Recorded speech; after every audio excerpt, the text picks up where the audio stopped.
Tonight, two different federal judges say SNAP money must keep being paid out by the federal government. Good evening. Thanks for joining us at 11. I'm Jeff Hogan. Yolanda has the night off.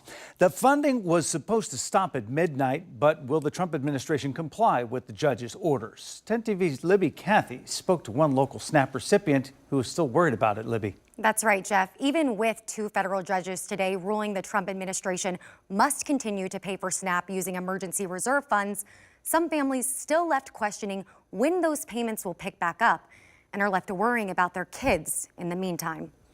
In my mind, I'm like, okay, where's our next meal going to come from next month? Stacey Santurello is one of 42 million Americans, about 1 in 8, who rely on the Supplemental Nutrition Assistance Program, better known as SNAP. With the Trump administration halting payments amid the government shutdown, Santurello says families like hers are struggling to figure out what comes next. They're going to have to choose between bills, a roof over their head, or food in their stomachs. Santurello has 5 children under her roof in Whitehall. 2 aren't old enough for school, so she stays home while her husband works for the VA.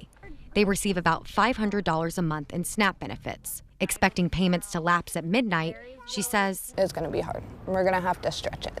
But there may be a last-minute lifeline. You shouldn't weaponize food and food insecurity to our children and our seniors and to families in order to score political points. So hopefully the money will be uploaded as soon as possible so that people can eat. A federal judge weighed in Friday on a lawsuit Columbus City Attorney Zach Klein joined earlier this week, ruling the Trump administration must continue SNAP payments. Could the federal government appeal? Of course. Will the Trump administration comply? I certainly hope so, because people's food and food insecurity and access to food is on the line. Santurello agrees, and when asked who's to blame, most of the people on Capitol Hill, because you have the president who knows that there are those funds there and is refusing to send them out.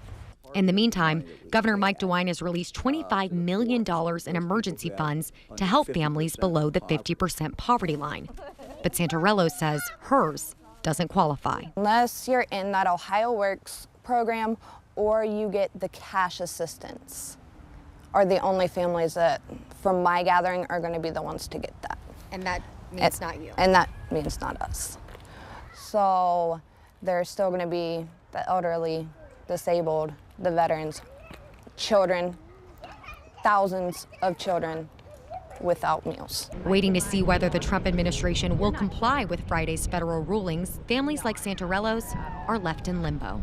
Usually we would find out on our Connection EBT app, and currently there's still nothing there at all. I don't have my hopes up high at all. They will make do somehow, some way, but there's not many families that are going to be able to do that. The U.S. Department of Agriculture Secretary said this morning the government was looking at all options, but would not commit to releasing the funds. Libby Cathy, 10 TV News.